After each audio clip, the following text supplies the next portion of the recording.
Hi there, Rebekah Weckerly here.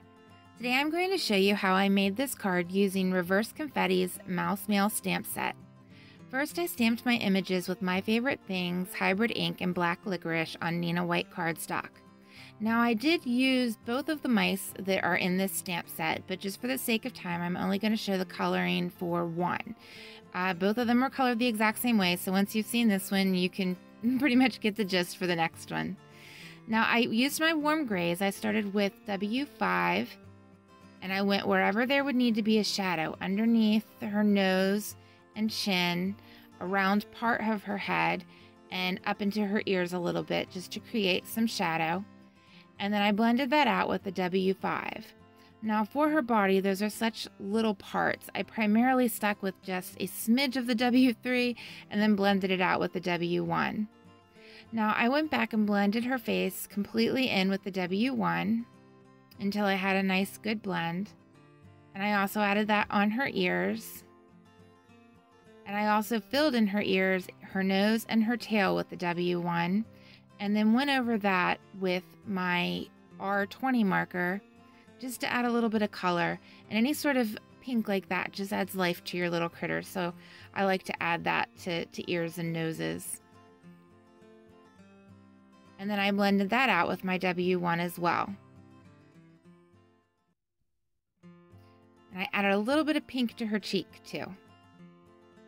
Now, for white, whenever I go to color white, I like to use the B60 marker. It's a very, very pale blue. It doesn't even translate as a blue really, or a gray. It's just one of those colors that exists, but it's very, very faint. So that's what I always use for my whites, and that's the B60 marker. I used it on the collar of her dress and on the little envelope that she's carrying. Now, for her dress, I used R89, R29, and R27. I just went around the edges with the R89, blended it in with the R29, and filled it in with the R27. Now, there you can see both my images in the envelopes that I used for this card. Oops, excuse my notifications. But you can see the images I'm going to use for this card. I used, obviously, a blank card base. And now I cut out the rectangle frames from My Favorite Things from a black piece of paper, which I'm going to use as the frame, and then from a white piece of paper, which is going to be the panel we're doing our stamping on. Now, I laid out my card so I knew about where to stamp the mailbox. I wanted to build up like a pile of mail that these mice are going to be standing on. So I went ahead and cut a mask for my mailbox and laid that down. And I also cut masks for the 3 envelopes. I cut 3 masks for each of the 3 envelopes, because we're going to be needing to do some masking to create this pile. Now, I started off with stamping all 3 of my stamps, putting all 3 of my stamps on one block, and then I just moved it around. It made the stamping go a little bit quicker. So I just wanted to fill in the blanks here and there with the envelopes, being careful at this point, because I don't have my masks down, not to overlap any of the stamping.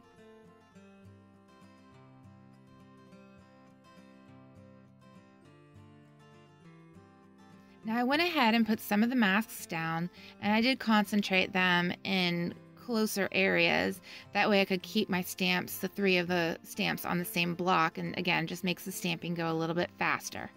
But when I got down to a pretty full pile of mail, I put each individual envelope on a smaller block and stamped it individually.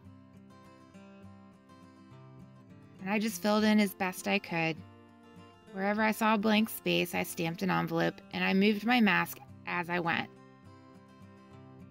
Now, I did make a few mistakes and had a couple places where I stamped and it overlapped, but I'm going to fix that, and that's okay. So now, to color in my envelopes, I used again my warm grays, so W1, W3, W5, and again my magical B60. I love that marker. So any envelope that looked like it was closer to the top of the pile, I used my B60, since that would be my lightest color. And I just went around very loosely, just went around the edges of the envelopes and down the little seams of the envelopes. And I shaded with my W1, and anything that seemed like it was behind something, I added the W3 or the W5. Now, I did come across a couple blank spaces in my masking, and I just went ahead and filled that in with the W3. And it just ended up looking like a deeper pile.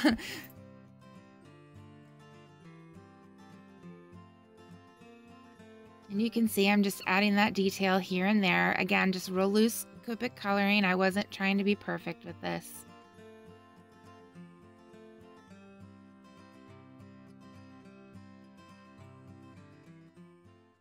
And once I had all of my definition that I wanted and dimension colored in, I went over the whole thing with my 0 marker, which is the blender marker.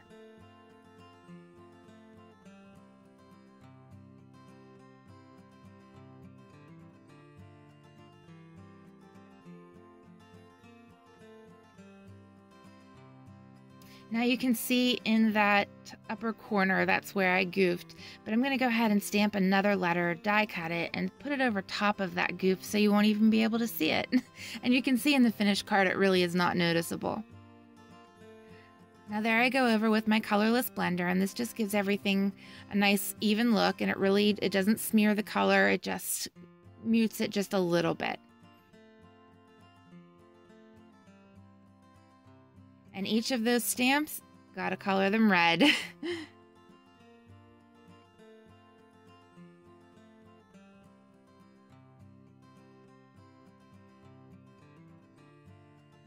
I used my R29 and R27 to color the stamps.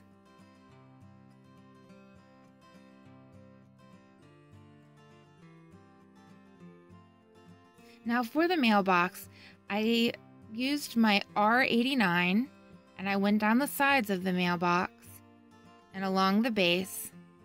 I drew a thin line on the top part of the mailbox and a little bit of a thicker line at the bottom. I wanted it to seem a little bit more substantial of a base.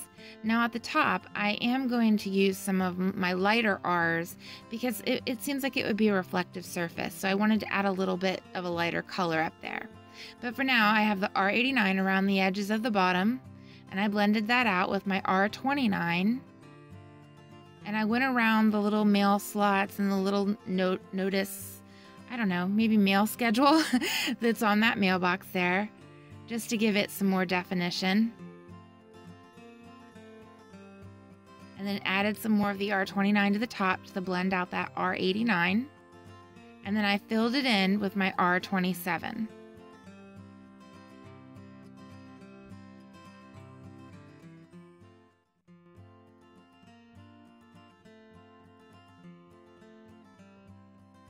And I love the way that red mailbox just pops against all those letters. And then I reached for my R24 and filled in just a little bit on the top there.